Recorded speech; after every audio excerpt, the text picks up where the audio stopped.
Please subscribe. The Extreme Feast. Kabanata 21-30. Nabusog sila sa pagkain at alak. Medyo nakainom si Ethan, kaya hindi siya pinayagang magmaneho.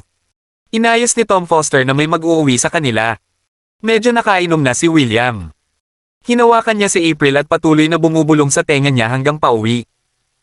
Mahal, mahal kita, nangangako akong gagaling ako at magdadala ng kaligayahan sa inyo ni Diane.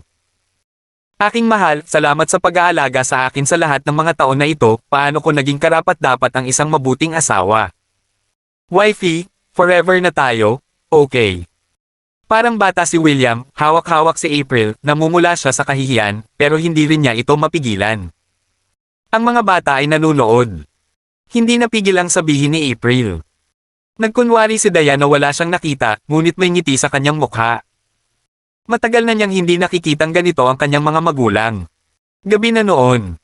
Nakatagilid si Diane habang si Ethan naman ay nasa sahig sa tabi ng kama. Ethan. Salamat. Walang anuman. Maikli lang ang usapan at natahimik ulit sila. Sa susunod, huwag kang gumastos ng ganyan sa pamilya ko, okay? Hindi ako papayag dyan. Walang tigil si Ethan kahit sa harap ni Diane. Ito ang aking pamilya, kasama ang aking asawa at aking mga magulang. Kung hindi ako gumastos sa inyo, kanino ko ito gagastusin? Pero bakit? Napakagatlabi si Diane. Hindi niya alam kung bobo ba talaga ang lalaking ito o nagpapanggap lang. Dahil sa kanyang kayamanan at impluwensya, maaari siyang magkaroon ng sinumang babae na gusto niya at hindi na kailangang igiit na magpakasal sa kanyang pamilya. Ako ay walang kahihiyang nakatira sa iyong bahay at kumakain ng luto ng iyong ina, kaya tiyak na hindi ako maaaring manatili dito ng libre, di ba? Sumagot si Ethan, okay now, go to bed, good night. May mga tanong pa si Diane, pero ayaw nang sumagot ni Ethan. Wala siyang magawa tungkol doon. Bakit ginawa ito ng lalaking ito? Ang natitirang gabi ay nagpatuloy sa katahimikan. Nang magising si Ethan sa umaga, nakita niyang mas masarap ang almusal kaysa noong araw. Hindi siya nagabala sa pagiging magalang. Nagsimula na siyang kumain nang matapos siyang maghugas. Nasaan si tatay? Medyo madami siyang nainom kagabi, kaya natutulog pa siya, mahinang sagot ni April mula sa kusina. Kailangan talagang dagdagan ni tatay kung gaano karaming alak ang kaya niyang inumin, kung hindi, paano niya ililibang ang mga kliyente sa hinaharap. Casual niyang sinabi ito, ngunit saglit na natigilan si April. Aliwin ang mga kliyente. Bakit kailangang libangin ni William ang mga kliyente? Hindi na nagdetalye si Ethan. Okay, sure, got it, pupunta ako agad. Impake ni Diane ang kanyang mga gamit at tumakbo palabas ng silid, may nangyari sa pabrika at kailangan kong pumunta ngayon. May piniritong dough stick pa sa kamay ni Ethan, pero agad siyang tumayo, ihahatid kita dyan. Ma, alis na tayo. Pareho silang lumipad palabas ng pinto. Diane, hindi ka pa nag-aalmusal. Sigaw ni April sa kanila, pero matagal na silang umalis. Ibinalik niya ang tingin sa mesa ng mga pinggan na tila buhawi ang dumaan pagkatapos kainin ni Ethan ang lahat at umiling, saka nagsimulang tumawa sa sarili. Ang batang ito ay talagang hindi naman parang may umaagaw ng pagkain sa kanya. Inayos ni April ang mga kubyertos at papasok na sana sa kusina nang tumunog ang doorbell. Binuksan niya ang pinto at nakita niya ang ilang lalaking nakasot na may dalang mga regalo. Hindi sila mukhang normal na lalaki sa lansangan. Ang pinuno ng mga lalaki ay may buhok na uban at agad siyang yumuko nang makita si April. Magalang niyang tanong, ikaw ba si Madam April? Tumango si April. Sino ka? Madam April, ako ang CEO ng Greencliff Bank, si Thomas Reed. Nandito ang branch manager na si Mr. Avery. Ang mukha ni Thomas Reed ay labis na humihingi ng tawad habang sinabi niya, alam namin ang lahat tungkol sa nangyari kay Madam April sa aming sangay kahapon, kaya ngayon ay pumunta kami dito lalo na para humingi ng tawad sa iyo. Nagulat si April. Ang CEO at branch manager ng Greencliff Bank ay personal na pumunta dito para humingi ng tawad sa kanya. Pwede ba tayong pumasok? Magalang na tanong ni Thomas Reed. Oh, sure. Please come in. Pinapasok sila ni April sa bahay. Si Ryan Harris ay galit na nakatayo sa opisina ng pamamahala ng estate.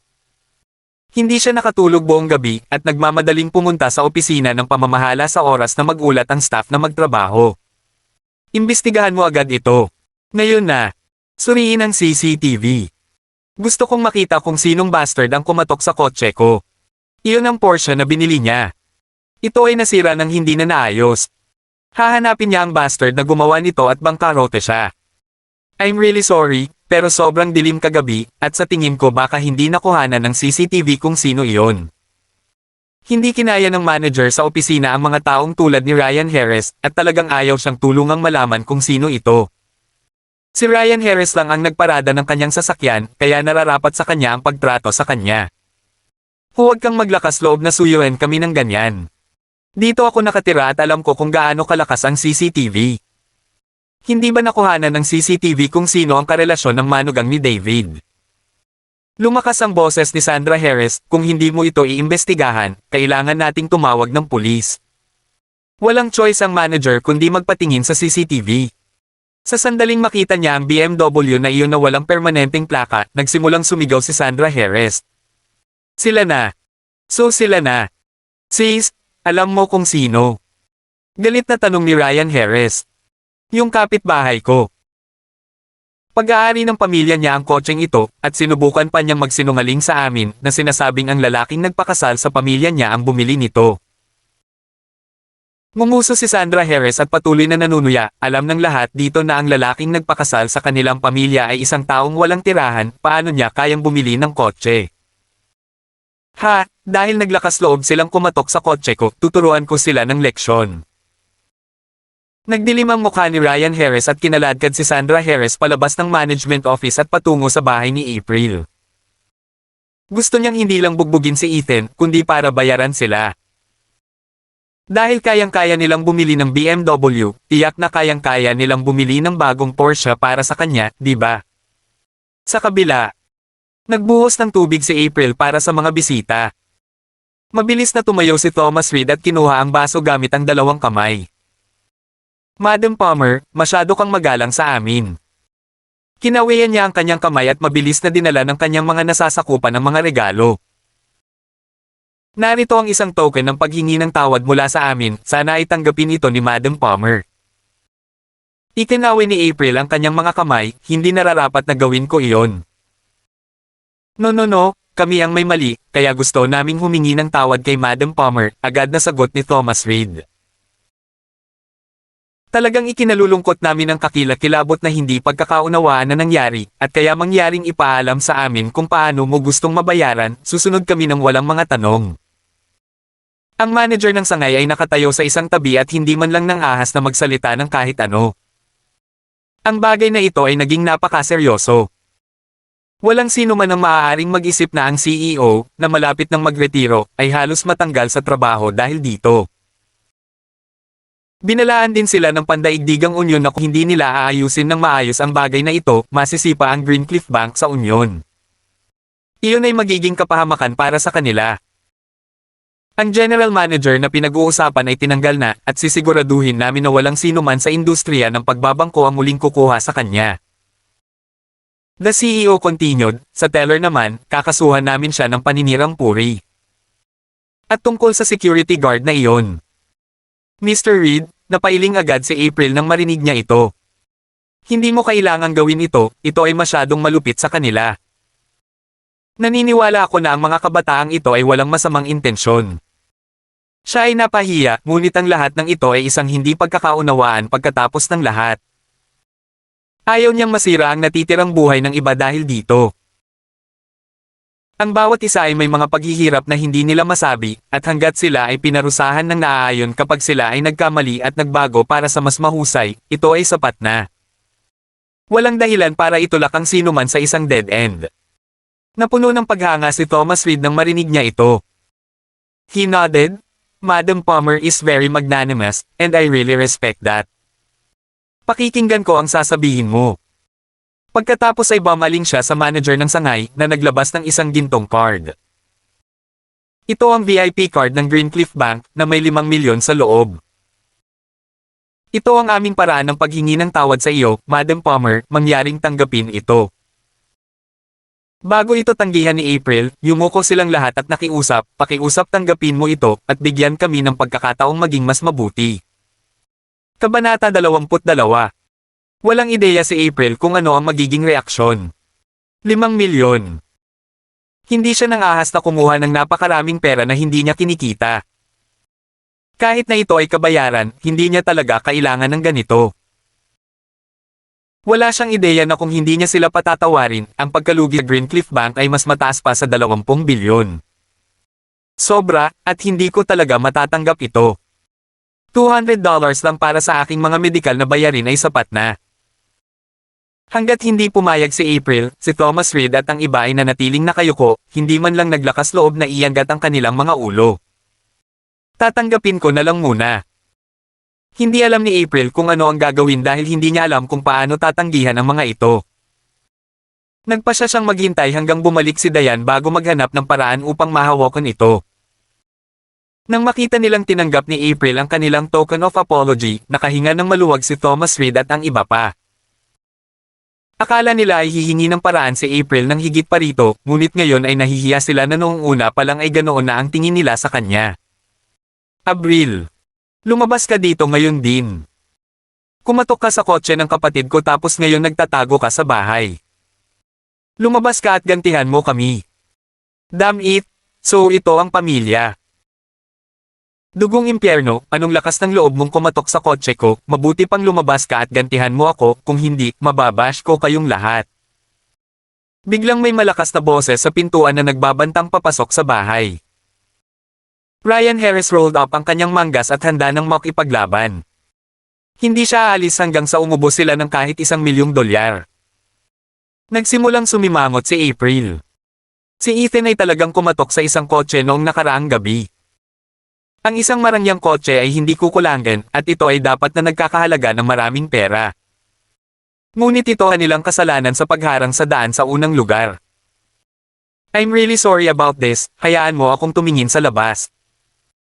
Lumabas si April para makita si Sandra Harris na nasa balakang at sumisigaw. Paano kung nagmamay-ari ka ng BMW? Ano ang napakahusay tungkol doon? Kaya't naglakas loob ka pang kumatok sa Porsche ng kapatid ko. Alam mo kung magkano ang halaga ng Porsche na iyan. Sapat na para makabili ng ilang bastos na BMW. Si Sandra Harris ay bihirang makakita ng pagkakataong sigawan ang iba ng ganito kakumpiyansa, kaya't ang kanyang boses ay napakalakas at nakakuha ng atensyon ng maraming kapitbahay. Nais niyang ipakita sa lahat na ang isang BMW ay halos walang halaga sa harap ng isang Porsche. Ikaw ba si April? Kaya kayo ang kumatok sa kotse ko kagabi. Nakita ni Ryan Harris na lumabas si April at malamig na tumawa. Dahil lang sa pagmamayari mo ng isang bastos na BMW, naging mayabang ka ha. Tingnan natin kung paano mo ako babayaran. Maghanda upang mabangkarote. Higit $1 milyon ang halaga ng kotse ko na iyon. At ngayon hindi na ito maayos. Ang mukha ni April ay naging kasing puti ng isang sheet. Isang kotse na nagkakahalaga ng higit sa $1 milyon. Hindi nila kayang bayaran iyon para sigurado. Ngunit huli na para doon. Tutal, si Ethan naman ang kumatok sa kotse niya. Ryan Harris. Sisigat na sana siya nang lumabas si Thomas Reed mula sa kanyang likuran. Kumunat ang noo niya, bakit ka nandito? CEO? CEO Reed. Agad namang natigilan si Ryan Harris.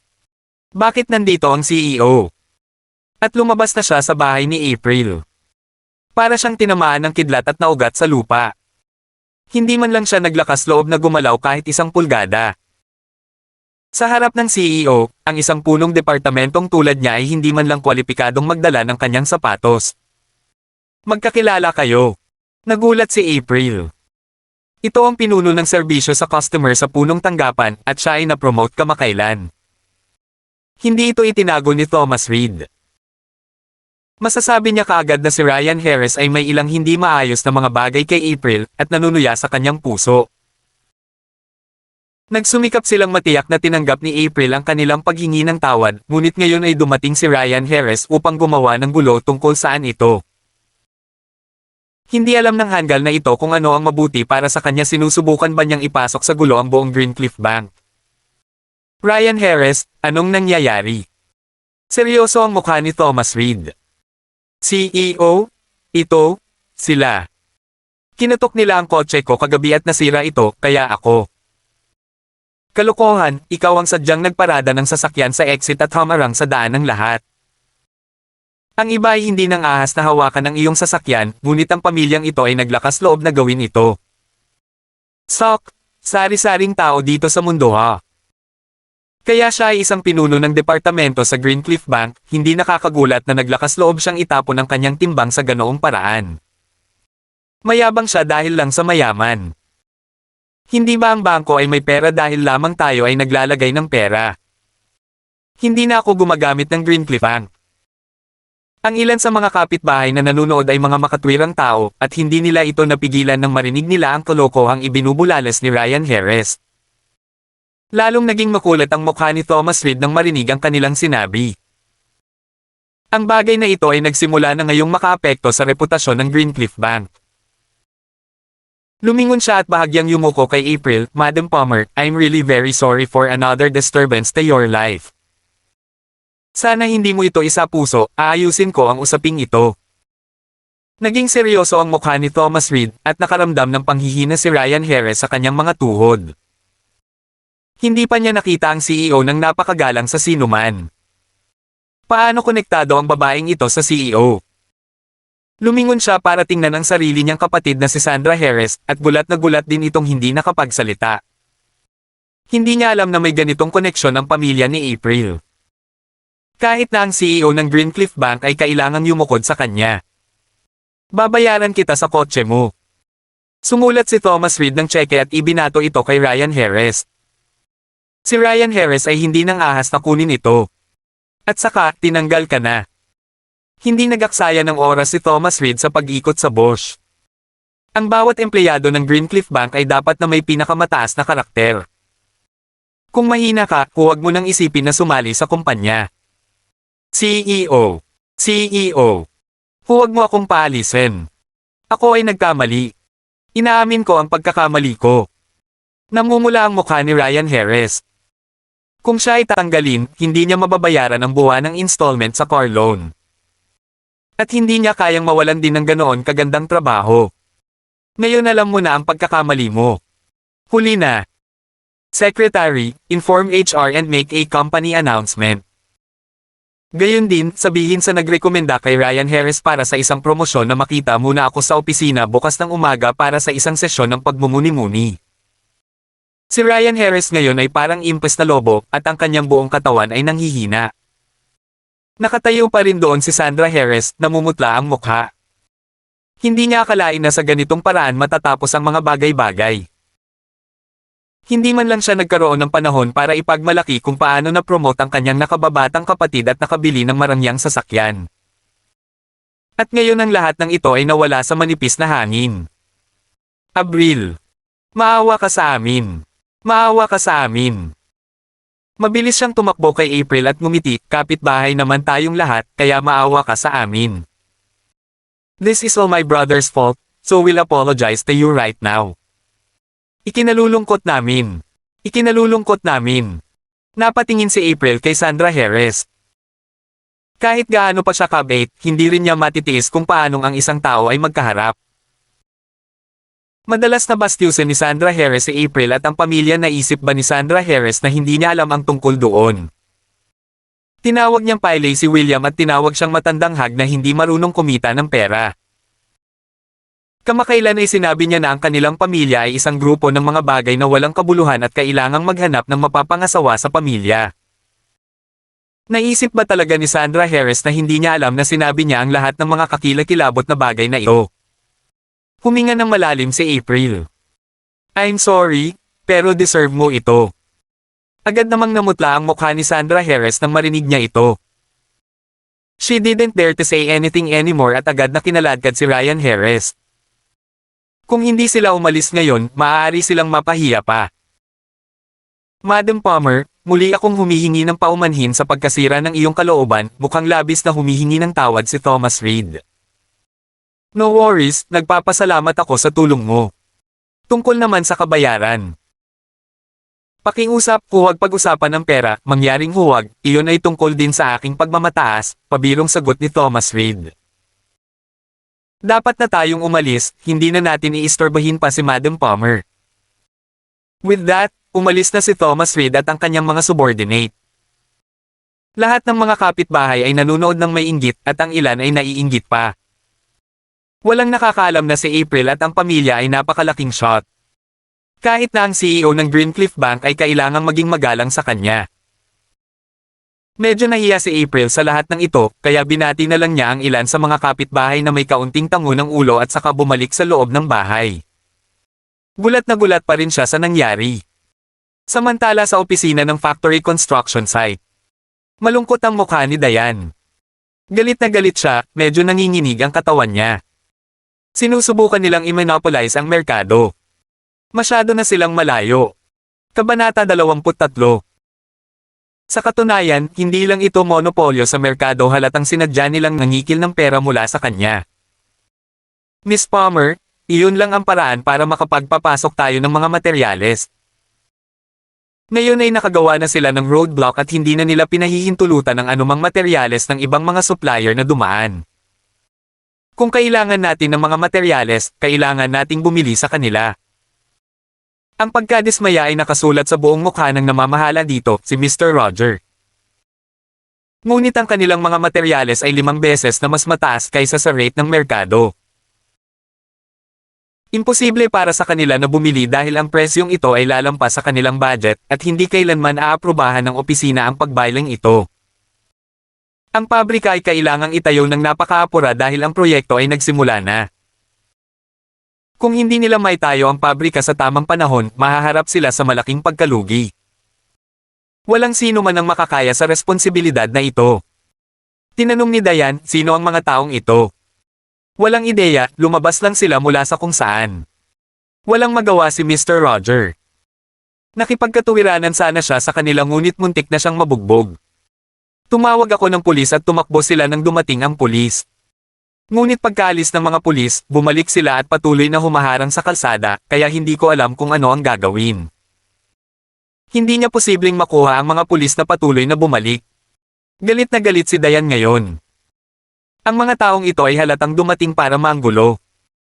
Kakaalis lang nila ng isang grupo ilang araw na ang nakalipas, at ngayon ay isang bagong grupo ang narito. Tila maraming tao ang nakatutok sa proyektong ito. Hindi alam ni Diane kung sino ang may pukana na sira ng proyektong ito. Umupo siya sa opisina kasama ang iba't ibang project manager para mag-isip ng solusyon. Samantala, si Ethan, na kanina pa nakatayo sa pintuan, ay sumakay sa kotse at umalis. Mayroon lamang isang maayos na daan mula sa lungsod patungo sa kung saan naroon ang pabrika. Ang kalsada ay hindi masyadong malawak, ngunit ito lamang ang daan patungo sa pabrika.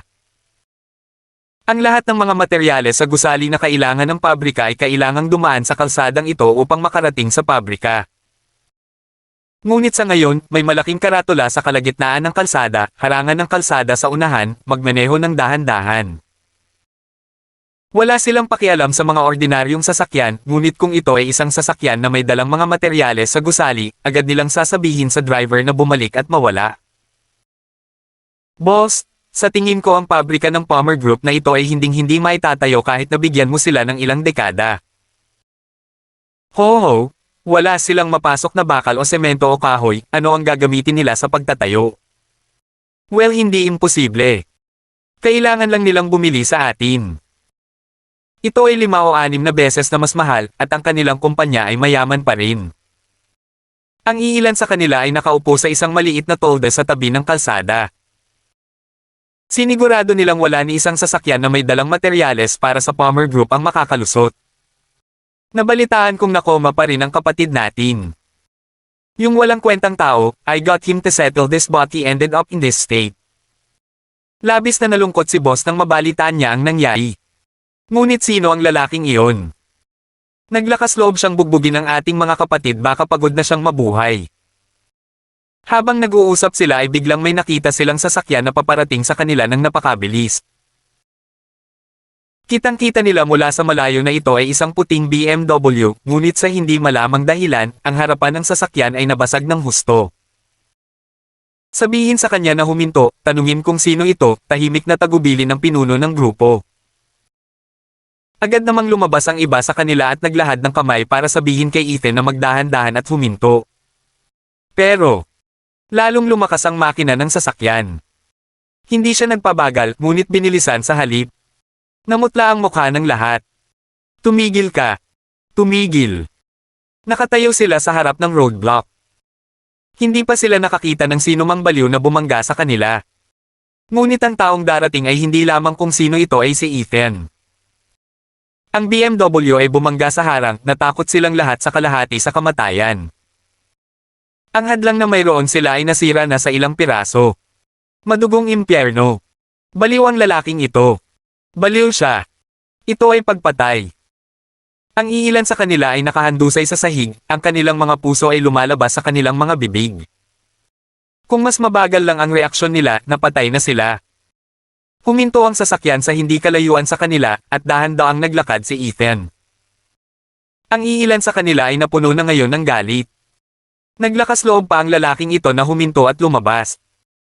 Kung hindi nila siya matalo ngayon, isusulat nila ang kanilang mga pangalan pabalik mula ngayon. Punta ka dito. Dugong impyerno, paano mo ako halos patayin, papatayin kita. Fuck, mas mabuting lumuhad ka at gantihan ako. Galit na sigaw nila habang tinatahak nila si Ethan. Lumapit ang isa sa kanila upang kunin ang damit ni Ethan, ngunit may isang malakas na tunog nang maramdaman niya ang malakas na pag-alog ng kanyang dibdib at isang malakas na kaluskos ang narinig. Ni hindi niya nakita kung kailan ginawa ni Ethan ang kanyang pag-atake. Nabali ang kanyang buto. Napuno ang hangin ng mga alulong ng sakit. Sa isang kisap mata, tatlo sa kanila ang nasa lupa at bali ang mga paa. Narinig ng huling tao sa tent ang ingay at nagmamadaling lumabas, may hawak na kutsilyo. Ikaw ang humihingi nito. Bam! Nakita siya ni Ethan na sumusugod at biglang itinaas ang kamay niya. Isang kamao ang tumama sa ilong ng lalaki at bumulwak ang dugo kung saan-saan. Halos lumubog ang mukha ng lalaking iyon. Ang sakit na iyon ay hindi mailarawan. Sino? Sino ka? Napahawak ang lalaki sa kanyang ilong habang patuloy na umaagos ang sariwang dugo sa pagitan ng kanyang mga daliri. Kilala mo ba kung sino kami? Wala akong pakialam kung kaninong aso ka. Tiningnan ni Ethan ang iba, ang boses niya kasing lamig ng hangin sa taglamig. Isang babala lang ang ibibigay ko sa iyo. Kung maglakas loob kang maapektuhan ang pag-unlad ng gusali ng Palmer Group, mamamatay ka.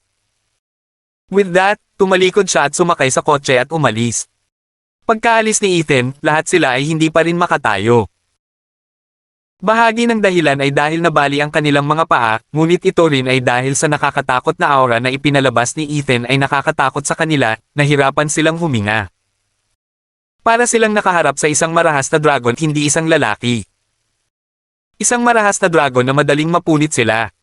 Bilasan mo. Pumunta ka sa ospital. Bilasan mo. Sabihin mo kay boss.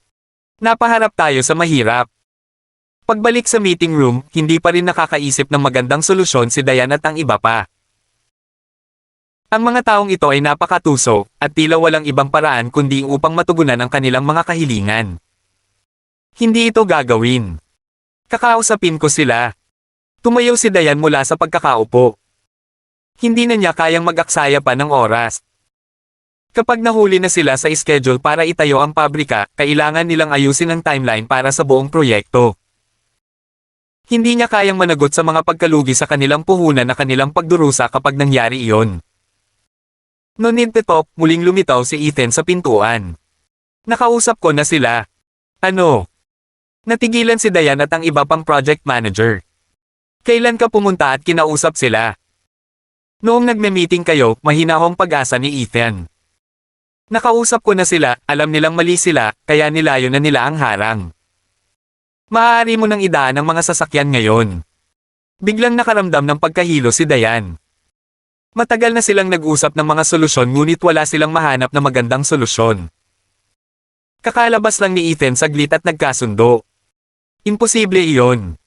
Ngunit hindi kailanman nagsinungaling si Ethan sa kanya. At least mula nang makilala niya ito hanggang ngayon, hindi pa siya nagsisinungaling. Miss Palmer. Maingat na tanong ni Mr. Roger. Sabihin sa mga sasakyan na mabilis na ipadala ang lahat, sagot ni Diane.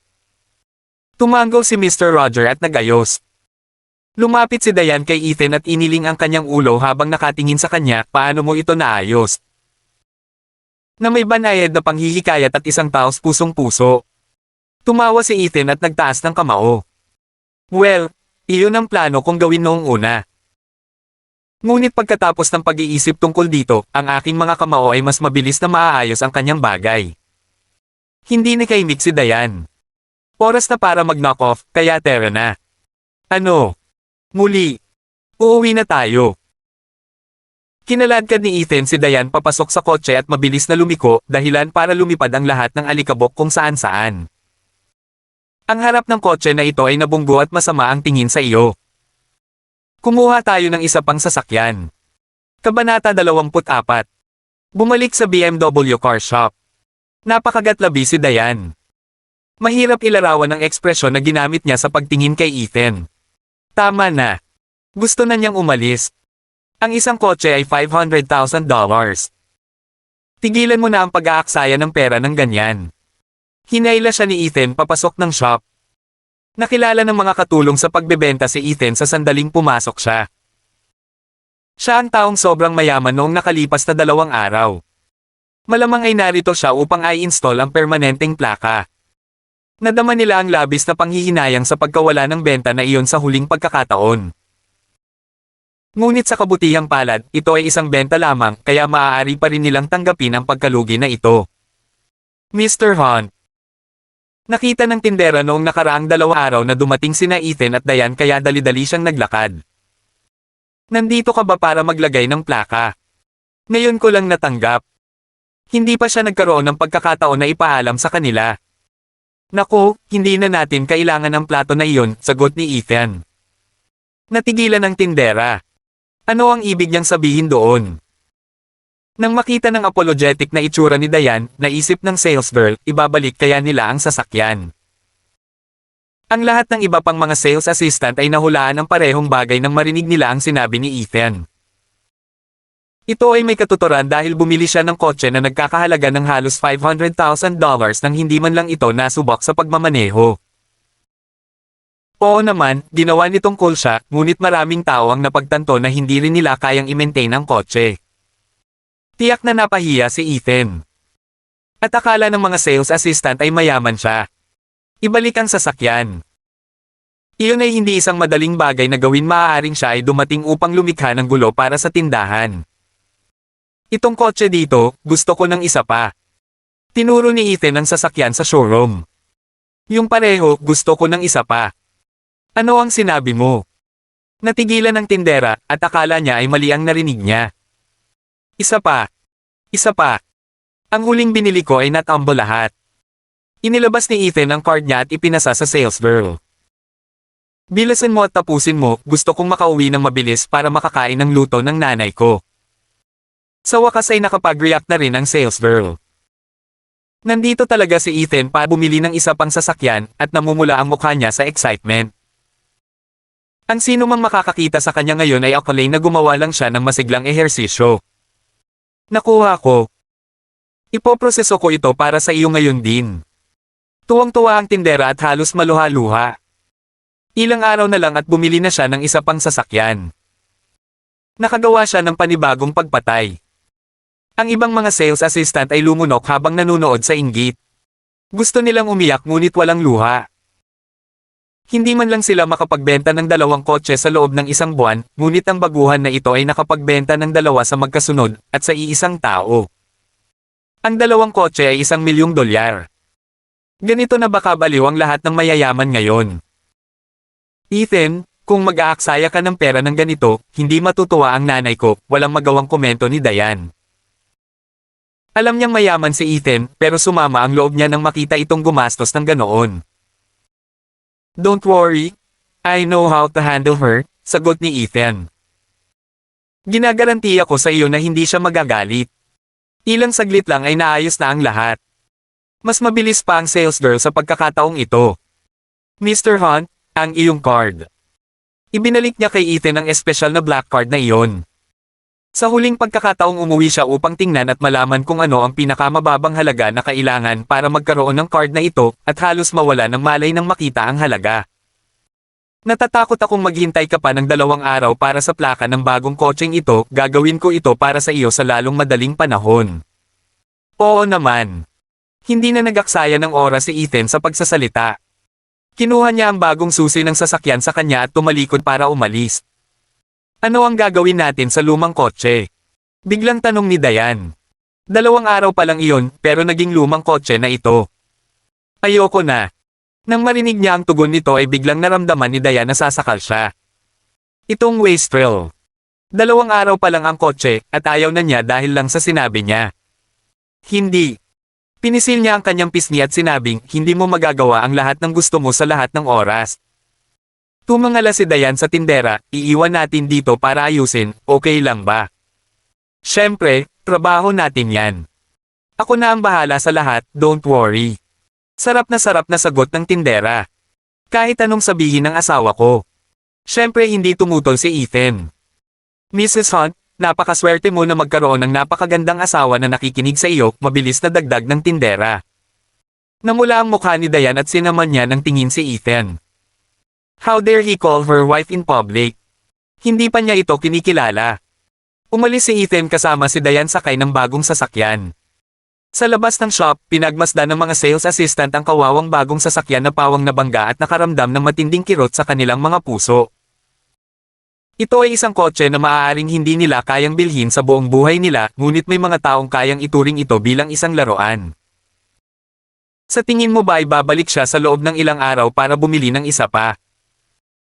Ano, parang masyadong puno ang ashtray sa kotse. Tama na guys, hindi na kaya ng aking munting puso. Nakita ni na William at April na nagmamaneho sila ng bagong kotse pa uwi. Si April ay nakakagulat na hindi umimik ng kahit isang salita, habang si William ay tumingin at may gustong sabihin, ngunit hindi nagsalita sa huli. Ma, ano pong tanghal iyan? Napangiti si Ethan. Naging abala ako buong umaga, gutom na gutom ako ngayon. Bulong ni Diane sa sarili, anong kalokohan, ako naman ang naging abala buong umaga. Kumain ka pa ng 2 pritong dough sticks kaninang umaga. Ilang simpleng lutong bahay lang, subukan mo, nakangiting sabi ni April. Maghugas ka ng kamay, halika at kumain. Nagtipon-tipon ang lahat sa mesa para kumain.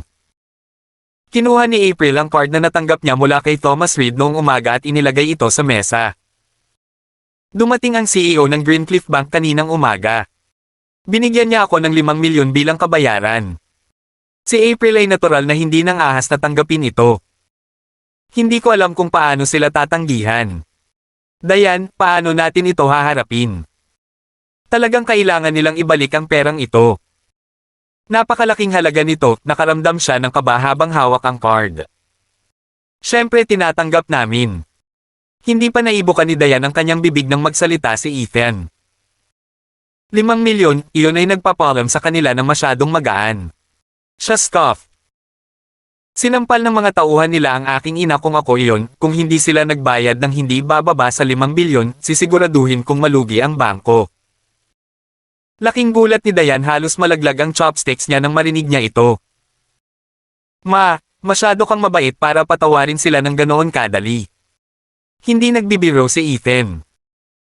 Kung hindi sila pinatawad ni April, bale 5 milyon kahit 50 bilyon ay hindi makakatulong. Ang kailangan lang ay isang salita mula sa kanya para bumagsak ang Greencliff Bank sa loob ng 3 araw. Tahimik na nagpatuloy si William sa pagkain. Masyadong mataas ang dami ng sinasabi ni Ethan para makapagkomento siya. Hindi makapaniwalang tumingin si Diane kay Ethan. Hindi niya alam kung nagbibiro lang ba siya o nagyayabang. Si April lang ang nakakaalam na hindi nagbibiro si Ethan. Ang batang ito, hindi siya makapaniwala kung gaano siya ka-protective sa kanya. Pakiramdam niya, kahit na may anak talaga siya, hindi magiging kasing protection ni Ethan ang sarili niyang biological na anak. Ma, keep it. This is what you deserve. Nakita ni Ethan na nag-aalangan pa si April at nagpatuloy. Masisiguro ko sa iyo na kung hindi mo ito tatanggapin, simula bukas, ang CEO ay darating na magmamakaawa sa iyong pintuan araw-araw. Paano sila nabuhay ng ganyan? Muling nag-alinlangan si April at saka tumingin kay Diane. Dahil sinabi na ni Ethan, itago mo na lang, Maria. Sinaktan ka nila kaya dapat kabayaran. Kaya lang kahit si Diane ay naramdaman na ang halaga ng kabayarang ito ay napakataas. 5 milyon. Ngunit kahit papaano ay hindi pa rin nakontento si Ethan sa halagang ito. Then, tapos itabi ko na lang muna. Kaya kapag dumating ang magandang panahon para ibalik natin ito, ibabalik ko. Nay, matapang na lang gamitin ang pera. Maaari mo lamang itong gamitin sa pagbili ng mga gulay o kung ano paman. O bumili ng mas maraming karne. Napakasarap nitong nilagang karne. Naubos na ni Ethan ang isang mangkok ng kanin at tumayo para kumuha ng isa pa. Talagang tinatrito niya ang lugar na ito na parang sarili niyang tahanan at ginawa ang anumang gusto niya. Samantala, sa isang pribadong hot spring clubhouse. Nakababad si Steven sa tubig habang nakapikit ang mga mata. Sa tabi niya ay isang matipuno at kalbo na lalaki, ang itaas na bahagi ng katawan niya ay natatakpan ng mga tato at medyo nakakatakot. Brother Howard, paanong ang bawat grupo ng mga lalaki na mayroon ka ay mas walang silbi kaysa sa naunang grupo?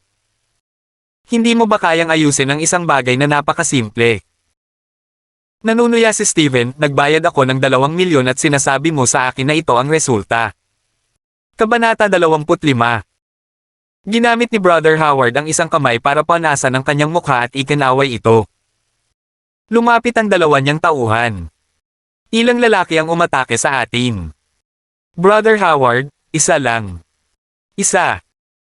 Idinilat ni Brother Howard ang kanyang mga mata at mukhang nakakasindak gaya ng isang mabangis na tigre. Isang lalaki lang at nabugbog niya kayong lahat ng ganito. Mga walang kwentang basura. Wala ni isa sa mga lalaki ang naglakas loob na sumagot sa kanya. CEO Palmer, 100 mga tauhan ko ang nakahiga pa rin sa ospital, kaya hindi ba tama lang na gamitin ko ang 2 milyon na iyon para bayaran ang kanilang mga bayarin sa ospital? Ngumuso si Brother Howard at lumingon kay Steven. Hindi niya ibinalik ang anumang perang natanggap niya. In the first place, hindi mo sinabi sa akin na may isang kakilakilabot na karakter na nakapaligid kay Diane. Anong kakilakilabot na karakter? Nagpatuloy si Steven na may pag-aalipusta sa kanyang tinig, siya ay isang taong walang tirahan na nagpakasal sa pamilya. Sa palagay ko ay nasanay na siya sa pakikipaglaban para sa pagkain sa mga basura sa mga lansangan, kaya't lumaban siya ng husto. Para sa kanya, si Ethan ay ganitong klaseng tao. Kung gaano siya kaunting takot na mamatay, mas nakakatakot siya. Bukod dito, mayroon siyang sakit sa pag-iisip, at walang makakapigil sa kanya kapag kumilos ito. Minsan lang kita tatanungin. Kapatid na Howard, maaari mo bang ayusin ito? Kung hindi mo kaya, maghahanap ako ng iba. Pinaikit ni Brother Howard ang kanyang mga mata at tinitigan si Steven, pagkatapos ay napangiti siya. Siyempre, basta magbabayad ka, lahat kaya kong gawin. It's just a matter of kung magkano ang balak mong bayaran. Tahimik na sinumpa ni Steven si Brother Howard sa pagiging sakam, ngunit wala siyang ibang pagpipilian. Si Diane lang ang namamahala sa proyektong ito, at kapag naging matagumpay ito, magiging labis na banta ito sa kanya at sa kanyang anak. Hindi kailanman bibigyan ng matandang lalaki si Diane ng anumang mahahalagang tungkulin, ngunit kapag si Diane ay nakakuha ng mga koneksyon sa mga taong tulad ni Tom Foster, mahirap sabihin. Kaya kahit mabaygo ang proyektong ito, walang pakialam si Steven. Kung tutuusin, lahat ng pagkalugi na naranasan nila ngayon ay pera ng matanda. Ang gusto ni Steven ay lahat ng Palmer Group. Kapag namatay si Gerald, sa kanya na ang lahat. Si Diane at ang pamilya ay maaaring mangarap tungkol sa pagkuha ng 1 sentimo mula sa kanya. Magbibigay ako ng isa pang 3 milyon, nagpa siya si Steven. Wala akong pakialam sa ginagawa mo. Wasakin si Diane o sirain ang pabrika, gusto kong mabaygo ang proyektong ito. Ito ay isang pangako. Malamig na ngumiti si Brother Howard. Hanggat maganda ang pera, gagawin niya ang lahat. Sa ilang salita lamang, nakuha na niya ang kanyang mga kamay sa 5 milyong dolyar. Mas mainam pa rin na makipagtulungan sa mga negosyante kung tutuusin. CEO Palmer, makatitiyak ka. Kapag naabot na sa akin ang pera, bibigyan kita ng mga resulta sa loob ng 1 araw. Maghihintay ako sa iyong magandang balita. Nagkatinginan ng dalawang lalaki na may malamig na ngiti sa mga labi. Ang almusal sa susunod na araw ay mas marangya. Mayroong kahit na mga merienda na natatangi sa Greencliff, at si April ay halatang napakaaga sa palengke para kunin ang mga ito. Masyadong natouch si Ethan, kinain niya lahat ng hindi nag-iipon ng isang piraso para kay Diane. Ma, bakit hindi ka bumili para sa akin? Nang makapagpalit na si Diane ay wala ng laman ang plato sa mesa at agad na kumunat ang kanyang ilong. Ilang araw pa lang ang lumipas, ngunit ang kanyang ina ay tila naging ina na ni Ethan. Masyado siyang biased. Kumakain ka na ng mga ito mula noong bata ka pa, hindi ka ba nasusuka? Sagot ni April mula sa kusina.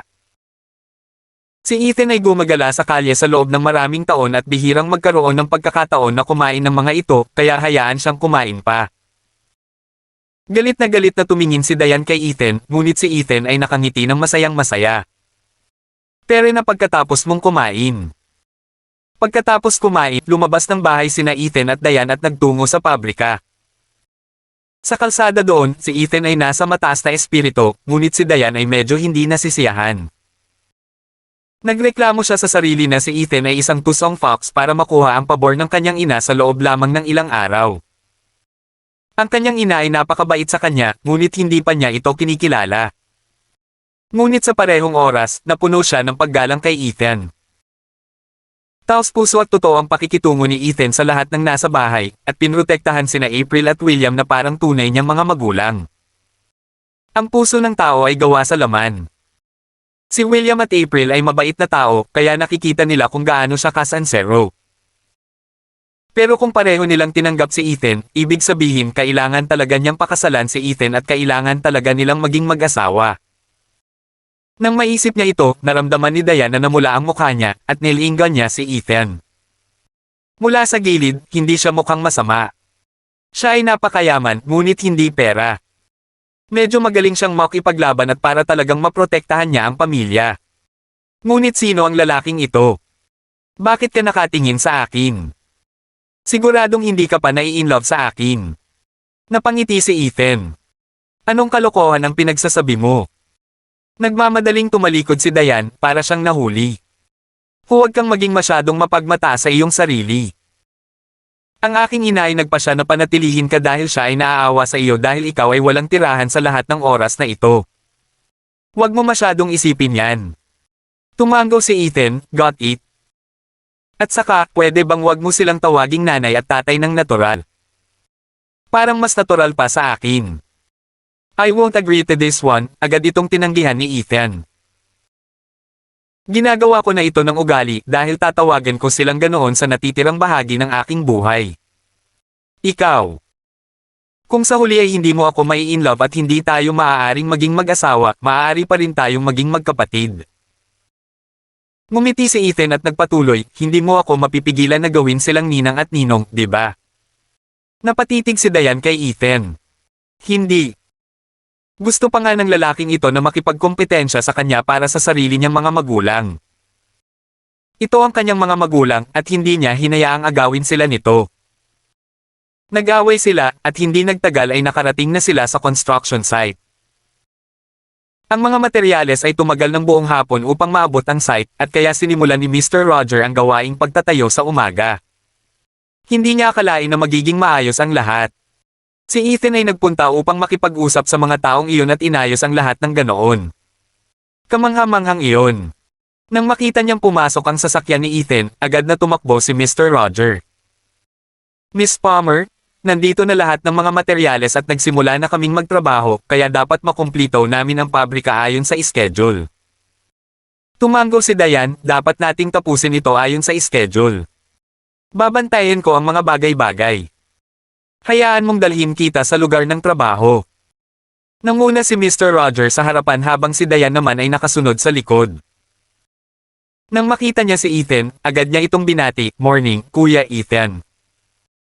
Matapos niyang makita kung paano nagpadala si Ethan ng isang dosenang hooligan sa unang araw, napuno na siya ng paghanga. Para sa isang lalaki na maging kahanga-hanga tulad ni Ethan, iyon ay isang bagay na dapat kainggitan. Kung sino man ang nagsabi na ang isang walang kwentang lalaki ay nagpakasal sa pamilya ni Dayan, handa siyang sampilin sila ng malakas sa mukha. Iyon ay kalokohan. Tingnan natin. Tinapik ni Ethan ang mga balikat ni Mr. Roger at nakaramdam siya ng lakas pagkatapos noon. Lumapit sina Dayan at Ethan upang tingnan ang lugar ng trabaho upang makita na ang lahat ay nangyayari ayon sa plano ng walang malalaking isyu at maaari na siyang magpahinga.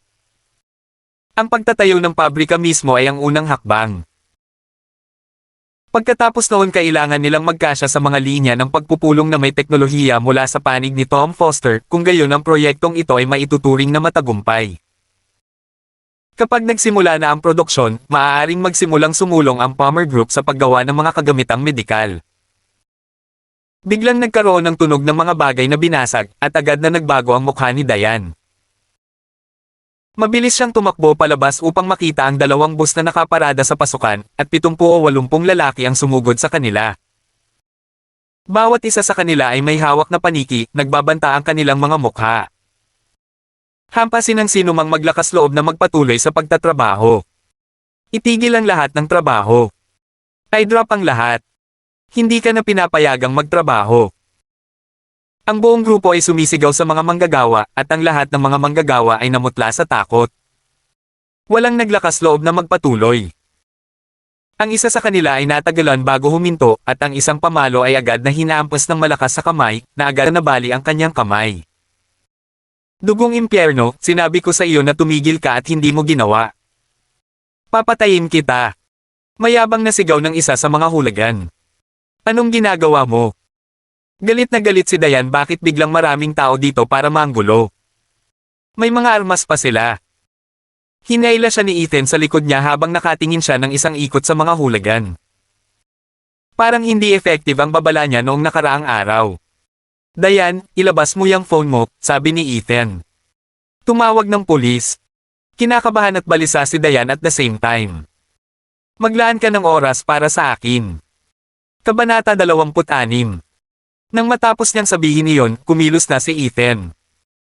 Napaapak siya ng malakas sa lupa at parang nanginginig ang ibabaw ng lupa.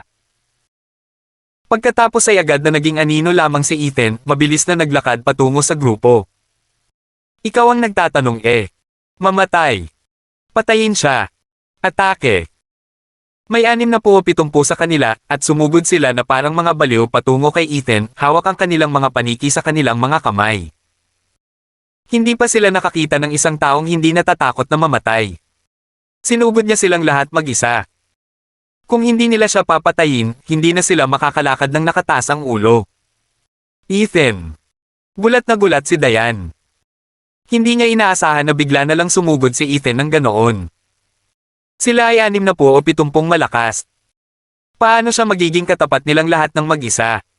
Ito ay masyadong mapanganib. Miss Palmer, mas mabuting tumawag tayo ng pulis. Si Mr. Roger at ang iba pang mga tagapamahala ng proyekto ay natakot sa kanilang talino. Hindi nila akalain na may mangyayaring ganito. Baka mamatay si Ethan. Inilabas niya ang kanyang telepono at handa nang tumawag ng pulis, ngunit isang malakas na tunog ang nagpaangat sa kanya ng tingin. Ang suntok ni Ethan ay kasing lakas ng isang dragon. Ang kailangan lang ay isang suntok at ang mga hooligan na nakaharap sa kanya ay lumipad na parang mga kometa. Hindi man lang sila nagkaroon ng pagkakataon na mapaungol sa sakit sa sahig dahil lahat sila ay natambo agad. Walang magarbong galaw si Ethan, ang pinakapangunahing galaw lang. Isang suntok. Sa tuwing may suntok, lumilipad ang isang hooligan at hindi gumagalaw sa lupa. Sa isang kisap mata, may ilang lalaki na pawang nakahandusay sa lupa. Agad namang natigilan ang mga natitirang hooligan. Tao ba ang lalaking ito? Ito ay mas katulad ng isang dragon sa anyong tao. Masyadong nakakatakot. Ngunit hindi sila masyadong nag-aalala. Napakarami nila, kaya bakit sila matatakot sa isang tao? Ngunit si Ethan mismo ay tila hindi napapagod at ang bawat suntok ay mas mabangis kaysa sa huli. Ang kanyang mga kamao ay ang pinaka nakakatakot na sandata sa mundo. Mabilis silang pinupunasan ni Ethan mahigit 30 na ang pinalipad niya. Ang mga hooligan ay natakot. Sa wakas sila ay natakot. Matapos masaksihan ang katabi nilang lumilipad at lumapag sa lupa, bumubula ang bibig, hindi nila maiwasang manginig sa takot. Siguradong hindi tao ang lalaking ito. Atake! Atake! Huwag kang atras. Huwag kang babalik. Siya ay mag-isa. Patayin siya. Buong lakas na sumigaw ang hooligan na nangunguna sa grupo at nanginginig din ang boses. Ngunit ang mga lalaki sa tabi niya ay patuloy na umaatras. Sino sa lupa ang nang-ahas na puntahan? Sa isang napakalaking tunog, maging ang lahat ng mga lalaki sa kanyang harapan ay nakahandusay sa buong lupa, ang kanilang mga dibdib ay bumagsak lahat. Hindi mo man lang masabi kung sila ay patay na o nawala ng malay. Bigla niyang napagtanto na siya na pala ang huling nakatayo. Katahimikan. Tahimik ang buong construction site, maririnig mo ang pagbagsak ng pin. At hindi yun nagtagal. Si Dayan at ang iba ay nagulat din sa isa't isa. Parang nanonood sila ng sine. Tiningnan niya ang oras at napagtantong wala pang 1 minuto. Sino? Sino ka sa lupa? Naramdaman ng pinuno ng grupo na nanginginig ang kanyang mga binti sa takot at labis siyang natakot. Si Ethan ay hindi tao, siya mismo ang demonyo. Siguradong siya ang demonyo. Biglang kumilos si Ethan, lumapit sa kanya at sinampal siya ng malakas, dahilan para bumagsak ang pinuno sa lupa. How dare you make trouble here? Malamig na ngumuso si Ethan. Hindi mo ba alam na project ito ng asawa ko? Agad namang namula ang mukha ng pinuno. Kinagat niya ang kanyang mga ngipin, naglakas loob ka bang saktan ako? Ano, sa tingin mo hindi ako maglalakas loob? Pinaikit ni Ethan ang kanyang mga mata. Sa isang iglap na puno ng amoy ng dugo ang hangin.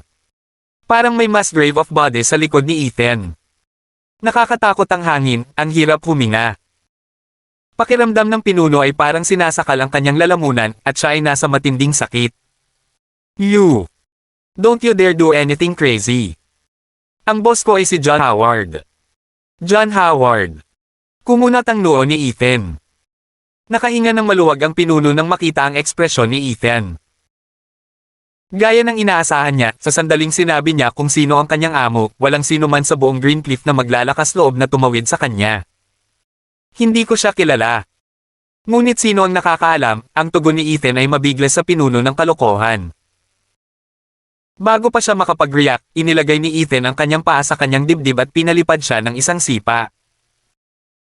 Nagkaroon ng kakilakilabot na kaluskos ng mabali ang kanyang mga tadyang at hindi niya alam kung ilan ang nabali. Agad siyang nawala ng malay. Tulala si Dayan. Nataranta ang lahat ng project manager, technician at construction worker matapos itong masaksihan. Walang iba kundi kawalang paniwalang nakasulat sa kanilang mga mukha. Napaisip ang lahat, nagpe-file na ba sila ngayon? Kabanata 27. Lahat ng 60 kakaibang lalaki ay bumagsak sa lupa. Ang iilan na may malay pa ay sumisigaw ng malungkot at sila ay nasa matinding sakit. Ethan, okay ka lang. Sa wakas ay nakapag-react si Dayan at labis siyang nag-aalala.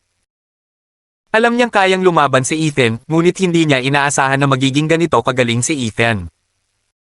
Isa laban sa 60 kakaibang lalaki. At wala pang 1 minuto ay ibinaba na sila ni Ethan. Nakakakilabot. Okay lang ako. Kalmadong sumagot si Ethan, hindi man lang ako mahawakan ng mga ganitong uri. Pinagmasdan niya ang mga ito habang iniisip niya sa kanya sarili na halatang matagal na siyang hindi nag-ensayo dahil halos 1 minuto talaga ang inabot niya para mabura ang mga basurang hindi gaanong sanay. Inilabas ni Ethan ang kanyang telepono at tinawagan si Tom Foster. Sa tingin ko may ilang basura dito na kailangan mong linisin. Pagkababa ng tawag ay tinignan ni Ethan ang lahat ng mga trabahador na nakatitig pa rin sa kanya nang nanlalaki ang mga mata at nakabuka ang mga bibig. Maaari kayong ligtas na magpatuloy sa pagtatrabaho at walang makakaistorbo sa inyo. Nakuha ko. Tumanggaw ang lahat ng manggagawa. Naramdaman ni Mr. Roger ang panginginig ng kanyang katawan. Handa na siyang magpatira pa at sambahin si Ethan. Ito ay isang tunay na lalaki, ito ay isang tunay na lalaki ng mga lalaki. Kuya Ethan. Nagmamadali siyang tumakbo at halos hindi na makahinga. Huwag kang mag-alala, babantayan kong mabuti ang mga bagay-bagay dito at sisiguraduhin kung walang mangyayaring masama, hindi kita bibigwin o si Miss Palmer. Tumanggaw si Ethan. Hindi nagtagal, dumating si Tom Foster kasama ang isang grupo ng mga lalaki. Itali mo ang lahat ng lalaking ito. Nagalit si Tom Foster, sino ang nangahas na gumawa ng gulo para sa aking proyekto. Itinuring din na kanya ang proyektong ito. Dahil may dumating para manggulo, hindi niya ito basta-basta mapapansin. At saka, si Diane ang namamahala sa proyekto, at siya ang asawa ni Ethan. Big Boss, kasalanan ko ang hindi pag-aalaga sa mga bagay-bagay, at si Boss Diane ay natakot ng hindi kinakailangan. Nandito ako, kaya walang makakasakit sa kanya. Tinuro ni Ethan ang pinuno ng pack. Sinabi ng lalaking iyon na ang boss niya ay si John Howard. John Howard. Bahagyang kumunat ang noo ni Tom Foster nang marinig ang pangalan, kaya halatang hindi ordinaryong tao ang John Howard na ito. Bakit, mahirap makipag-ayos? Medyo. Umiling si Tom Foster. Itong si John Howard ay kilala sa pagiging sobrang bisyo sa mga ilegal na grupo ng Greencliff. Ilang beses na akong nakikipagpalitan sa kanya, ngunit hindi ko inaasahan na siya ang nasa likod nito. Big Boss, ipaubaya mo sa akin ang bagay na ito. Kahit nabigyan ng gulo ng Diyos ng mga Diyos si Ethan, hindi ito matitiis ni Tom Foster. Dahil nangahas silang gumawa ng gulo para sa kanyang proyekto, ibig sabihin ba ay matagal na siyang hindi nagpakita ng mukha sa mga ilegal na bilog. Tom. Tumingin si Ethan kay Tom Foster at mahinahong sinabi, inilagay ka ni Winston sa Greencliff sa loob ng napakaraming taon, ngunit ang kanyang intensyon ay hindi lamang nahayaan kang sumulong sa mga legal na grupo. Nanginginig si Tom Foster habang gulat na nakatingin kay Ethan. Ay clear ang mga basurang kailangang linisin, tapos kapag malinis na ang lahat, magiging malinis ang lugar na ito. Kunin mo. Pakiramdam ni Tom Foster ay lalabas na ang kanyang puso mula sa kanyang puso. Naintindihan niya ang minamaneho ni Ethan. Linisin niya ang mga ilegal na bilog ng Greencliff. Si John Howard ay isang mabigat na kaaway, at napakalinaw ni Tom Foster tungkol doon. Ngunit sa paghusga sa tono ng boses ni Ethan, halatang hindi niya masyadong inisip itong si John Howard. Para bang langgam lang ang lalaking ito. Makipag-ugnayan kay John Howard. Tiningnan ni Ethan ang 60 kakaibang lalaki na nakatali kasama ng ilang mga lubad na ginamit sa pagtatayo. Sabihin mo sa kanya na pumunta at pabyusan ang kanyang mga tauhan. Bawat isa ay nagkakahalaga ng 100K. Kung bibigyan niya ng kahit isang sentimos kaunti, hindi niya inaalis ang alinman sa mga ito. Agad na tumango si Tom Foster, got it. Mayroong 68 sa kanila sa kabuuan, kaya umabot sa 6.8 milyon. Gusto ni Ethan ang buong halaga, at hindi siya pinababayaan sa mas maliliit na batch. Hanggat hindi niya binayaran ang buong halaga, maaaring kalimutan ni John Howard ang pagkuha ng kahit isang tao.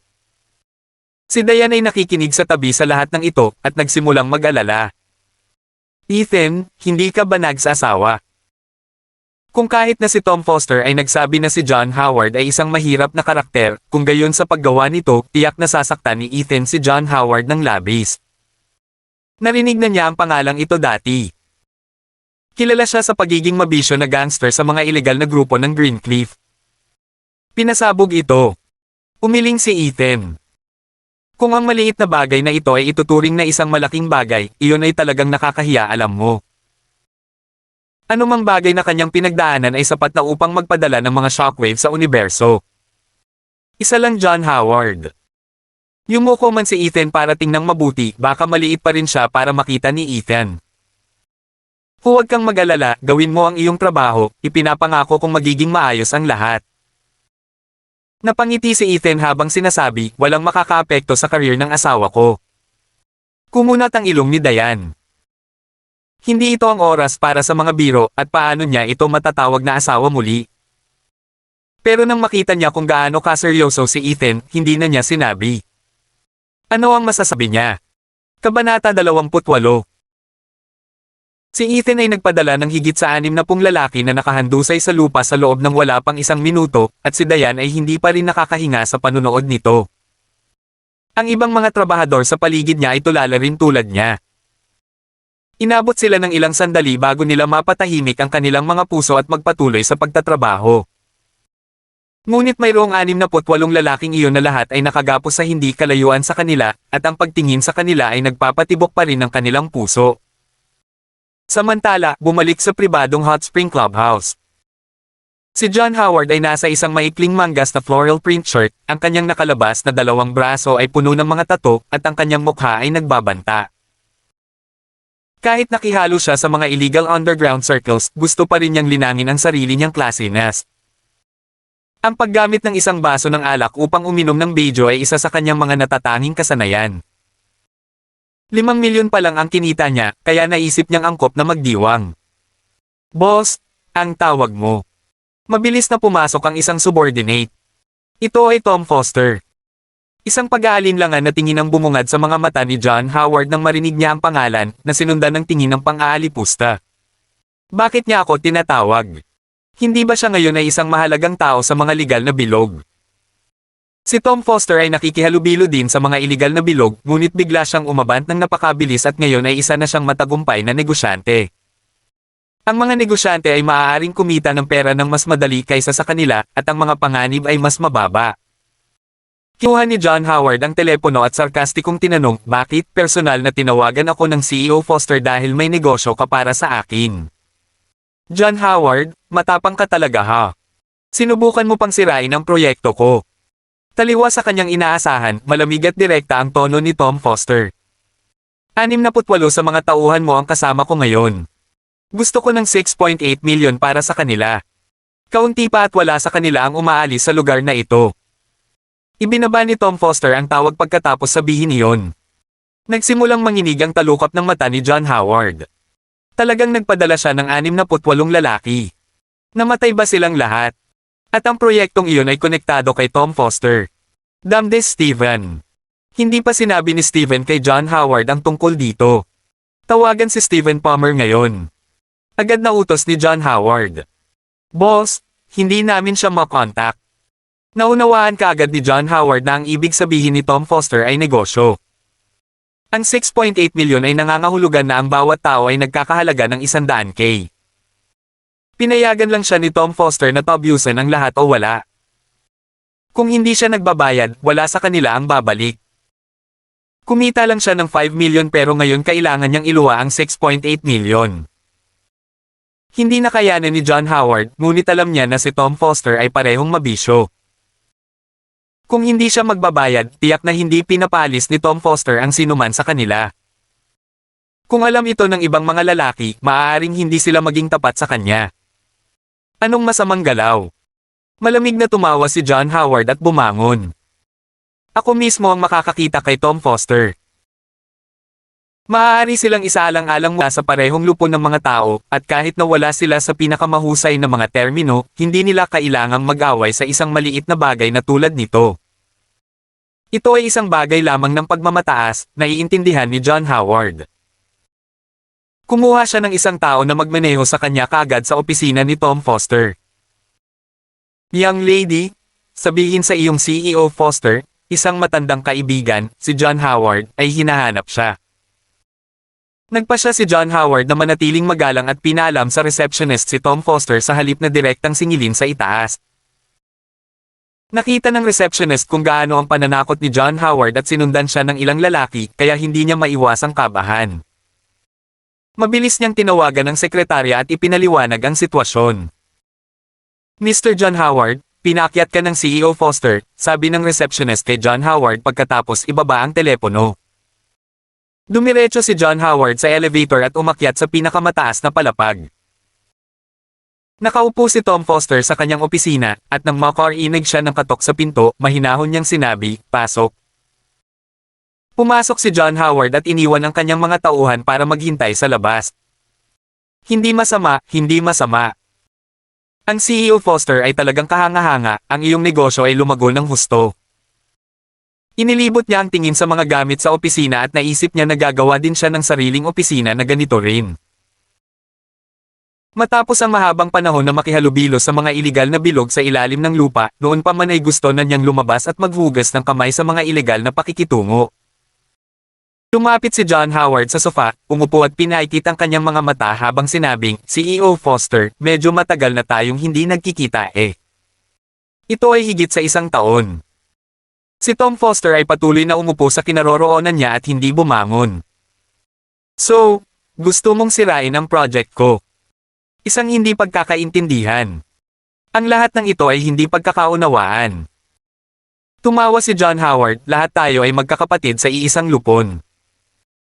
Kahit na mahal ko ang pera, hindi ko sasalungat sa CEO Foster para sa maliit na pera. Sasabihin ko sa iyo ng totoo, hindi ko talaga alam na may kinalaman sa iyo ang proyektong ito. Hindi man lang sinabi sa akin ng asshole na si Stephen Palmer.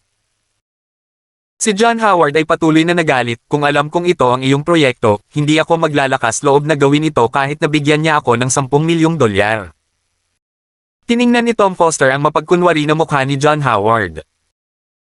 Alam na alam niya kung anong uri ng tao si John Howard basta't sapat ang sweldo, gagawin niya ang lahat, gaano man ito kabaliw. Kabanata 29. Ang ganitong uri ng tao ay nagmamalasakit lamang sa pera, at iyan ang dahilan kung bakit nakita siyang mahirap hawakan ni Tom Foster. Ngunit hindi yun inisip ni Ethan. Ang sino mang nakasakit kay Ethan ay humihiling na mapatay. Nagpunta ka dito para ayusin ang bagay na iyon, tama ba? Si Tom Foster ay dumiretso sa punto. Ho, lahat tayo ay naghahalo sa parehong mga lupon, at ni isa sa atin ay hindi maiwasang makita ang isa't isa. Pinag-cruise ni John Howard ang kanyang mga paa at tumawa, halika CEO Foster, bigyan mo ako ng kaunting pahinga. Ito ay isang hindi pagkakaunawaan pagkatapos ng lahat. I treat kita sa isang masarap na hapunan mamaya. Malamig na tumawa si Tom Foster habang dumilim ang mukha. Naisip ba ni John Howard na ang usaping ito ay malulutas sa pamamagitan ng isang hapunan? Kung sinaktan ni John Howard si Tom Foster, may ilang puwang para sa negosasyon. Pero ang nasaktan ngayon ay si Ethan. John Howard. Ang boses ni Tom Foster ay naging napakalamig ngayon. Hindi mo pa rin naiintindihan ha? Kung nasaktan mo ako, baka handa akong sumuko.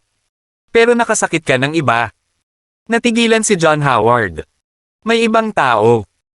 Ang duguan na ito ng isang lalaking si Steven ay walang sinabi sa kanya. Ibang tao. Siya ay nahuli ng ilang sandali, ngunit pagkatapos ay dapat malaman ni Tom Foster kung sino ang taong ito. Kilala ni CEO Foster ang taong ito, di ba? Maaari mo bang sabihin sa akin ang isang magandang salita at hilingin sa kanya na bigyan ako ng ilang konsesyon? Ito ay medyo mahirap at maaaring kailanganin niyang magbayad, ngunit maaari niyang bawasan ng ilang pagkalugi. Taliwas sa kanyang inaasahan, marahas na hinampes ni Tom Foster ang mesa at tumayo para sumigaw, gusto mo bigyan kanya ng konsesyon. Hindi ka karapat-dapat na hilingin ito. Ang paghampas na ito ng mesa ay nagdulot ng panginginig sa gulugad ni John Howard. Hindi pa niya nakitang ganito kagalit si Tom Foster. Sino ba ito? Ano ang ibig sabihin ni Tom Foster na hindi siya kwalipikadong humingi ng kaunting pahinga? Tom, itigil mo na ang pagbibiro. Naging malamig din ang ekspresyon ni John Howard. Pareho silang lumang mga kamay sa mga ilegal na bilog, kaya hindi siya natatakot kay Tom. Hindi ako nagbibiro sa iyo. Malamig na tumawa si Tom Foster. 6.8 milyon. Kapag nakapasok na ang pera, maaari mong ibalik ang iyong mga tauhan at ang kasong ito ay maituturing na sarado. Iyan ang kasalukuyang hanay ng mga kondisyon. Pagkatapos ng araw na ito, ang usaping ito ay hindi na maaayos ng madali. John, kaya dahil nasa iisang grupo tayo, hayaan mo akong bigyan ka ng payo, huwag makipaglaro sa apoy at sunugin ang iyong sarili hanggang sa mamatay. Biglang tumayo si John Howard at tumawa ng malakas ngunit malamig. Ito ba ay babala mula sa iyo, o sa ibang tao? Hindi niya akalain na may tao pa pala sa Greencliff na naglakas loob na babalaan siya ng ganito. Kilala niya ang lahat ng malalaking boss sa bilog, sino ang nang-ahas na kausapin siya ng ganoon. Kahit si Tom Foster ay hindi nang-ahas. Ayaw nang sabihin ni Tom Foster. Naging mabait na siya para iwanan ang payo na ito. Kung hindi pa rin alam ni John Howard kung ano ang mabuti para sa kanya, iyon ang kanyang problema. Tumanggaw si John Howard. Okay. Sige. CEO Foster, titingnan ko kung sino ang maglalakas loob na pretuhin ako ng ganito sa buong Greencliff. HMPH. Iiwan na lang niya ang 68 lalaking iyon doon. Hindi siya naniniwalang papatayin talaga sila ni Tom Foster. Galit na umalis si John Howard at hindi na talaga sinabi ni Tom Foster. Inaasahan na niya na kung gaano kalaki ang isip ni John Howard sa pera, kukuha lang siya sa iba at imposibleng kumuha ng anuman sa kanya. At ngayon, maaaring nasa panganib ang buhay ng kanyang mga tauhan. John Howard, may kabayaran para sa kasakiman, mahinahong bulong ni Tom Foster. Hindi na siya nag-aksaya ng oras at tinawagan si Ethan para ipaliwanag ang sitwasyon. Pagkatapos nito, tinawag niya ang ilan sa kanyang mga nasasakupan, inalagaan kita sa loob ng maraming taon, oras na para mag-crack. Bumalik sa factory site. Si Diane ay nakikipag-usap sa mga manggagawa tungkol sa ilang detalye, schedule at kalidad ng trabaho. Napakahigpit ng kanyang mga pamantayan at hindi siya makikipag-kompromiso kahit kaunti. Siya ay tumingin talagang kaibig-ibig kapag siya ay nagtatrabaho ng seryoso. Ibinaba ni Ethan ang telepono kasama si Tom Foster. Tinanggihan ni John Howard ang kanyang alok. Lumapit siya sa 68 lalaki, tinakot sila sa kalahating kamatayan at pinadalhan sila ng panginginig. Ano? Anong gusto mo? Ang ibig mong sabihin ay naglakas loob kang patayin kami. Huwag kang pumunta dito. Ang buong grupo nila ay natakot sa isang Ethan. Hindi ka karapat-dapat na patayin ko. Kalmadong nagpatuloy si Ethan, nandito ako para sabihin sa inyo na pinabayaan kayo ng boss ninyo, si John Howard. Imposible. Hindi kami isusuko ni Brother Howard. Tigilan mo na ang pagtatangkang gumawa ng lamat sa pagitan natin, sabi ni Brother Howard na lahat tayo ay kapatid niya. Ang buong grupo ng mga lalaki ay patuloy na sumisigaw kay Ethan, ang kanilang mga boses ay tiwala kay John Howard. Ngumiti lang si Ethan at umiling, buong araw na kayong nandito, dumating na ba siya para iligtas ka? Sinabi ko na bawat isa sa inyo ay nagkakahalaga ng 100k, at ilalabas ko kayong lahat kapag nakuha ko ang pera, ngunit tinanggihan niya ang alok na iyon. Tell me, mas mahalaga ba sa kanya ang pera? O kayo? Kabanata 30. Sa pagkakataong iyon ay tumahimik silang lahat.